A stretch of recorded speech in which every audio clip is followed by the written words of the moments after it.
The night Marcus Holloway walked into the Ridgewood Country Club with a mop bucket and a broken heart, he had no idea that the woman who had made his life miserable for 2 years was sitting alone in the grand ballroom, crying into a glass of sparkling water like the world had already forgotten she existed. He almost turned around. Almost. But the floor needed cleaning, and rent was due in 4 days, and his 7-year-old daughter Rosie had asked him that morning if they were going to lose their apartment the way they had lost their old house after her mother passed. A child should never have to carry that kind of question in her small chest. Marcus had swallowed the pain, kissed her forehead, and gone to work. He was a janitor at Hartwell Financial Group by day and a part-time events staff member at the club on weekends. 2 jobs, 1 pair of worn-out boots, and a little girl who still left a nightlight on for him every single night, convinced that if she kept the hallway bright enough, God would bring her daddy home safe. That kind of love is the only thing that keeps a man moving when everything else has crumbled to dust.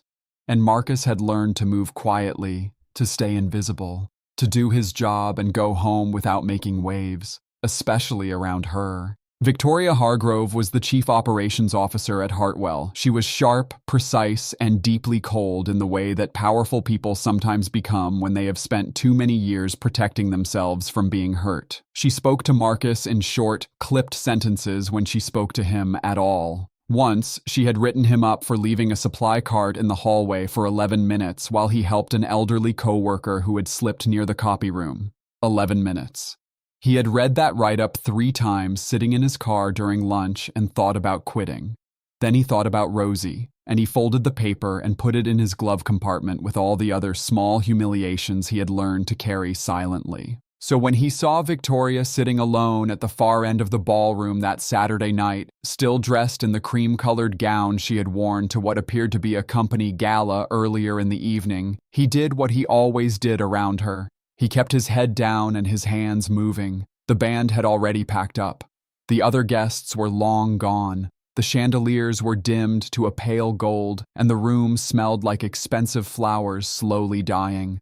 Marcus pushed his cart along the edge of the dance floor, collecting abandoned napkins and half-empty glasses, when he heard the sound that stopped him cold. She was not just crying, she was shaking. Her shoulders moved in the silent, desperate way that people shake when they have been holding something terrible inside for so long that the body simply gives out.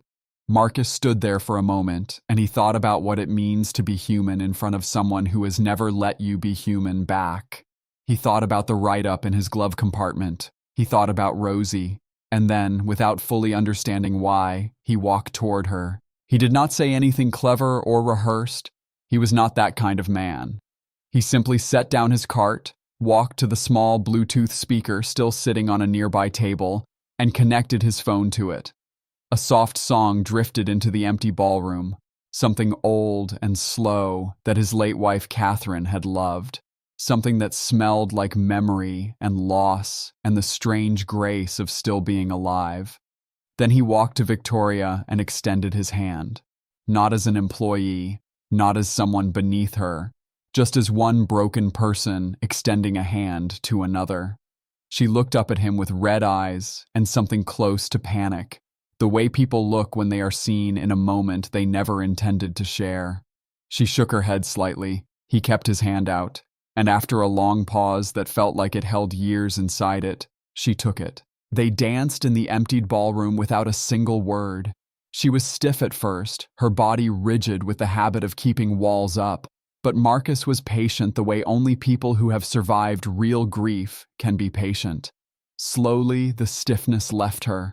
Her steps softened, and somewhere in the middle of that quiet, improbable dance with the chandeliers casting pale gold across the empty floor, Victoria Hargrove put her head against Marcus's shoulder and whispered something that he would never forget for the rest of his life. She whispered that he should please not leave, not as a command, not as an order from a boss to an employee, but as a frightened human being asking another frightened human being to simply stay a little longer in the light. He stayed. They danced until the song ended and then stood in the silence that followed, and Victoria pulled back and looked at him with an expression he had never seen on her face before.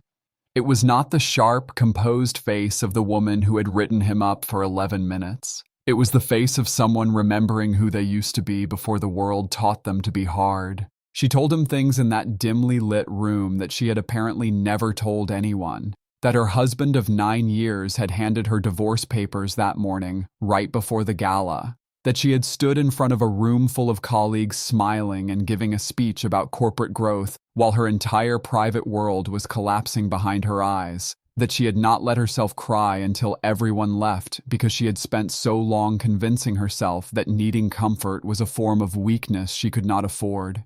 She said she was sorry, not about the divorce, about the write-up, about the short sentences, about the years of treating him like furniture. Marcus listened.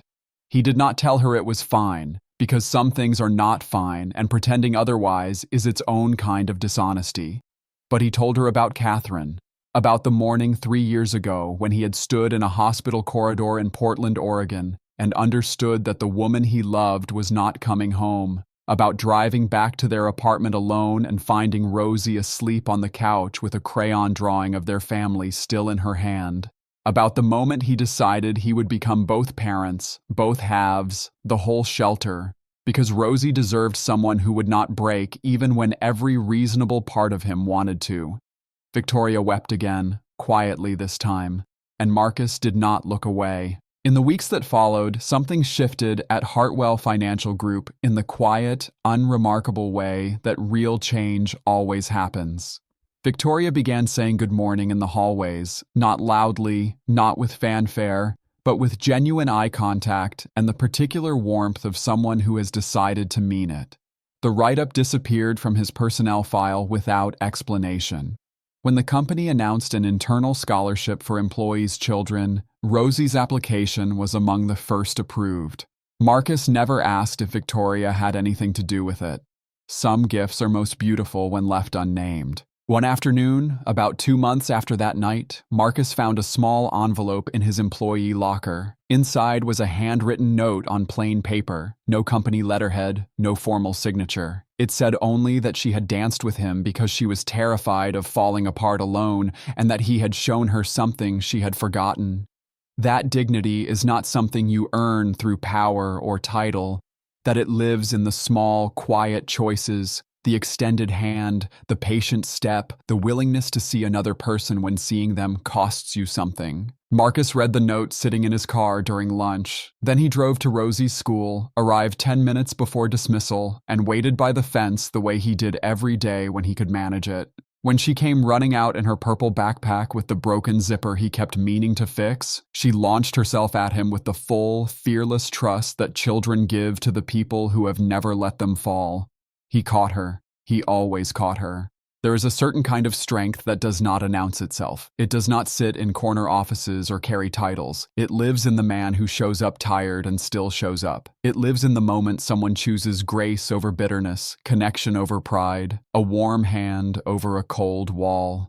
And sometimes, in an empty ballroom under dying chandeliers, it changes 2 lives at once without either person fully realizing it until much later, when they are alone and quiet, and something inside them feels, against all reason, a little less broken than before. If you have ever felt invisible, or ever been the one who needed someone to simply stay, drop a word in the comments below. Your story matters more than you know. If this story reached something real inside you, please give it a like, share it with someone who needs to feel seen today, leave a comment with what moved you most, and subscribe so stories like this one keep finding their way to you.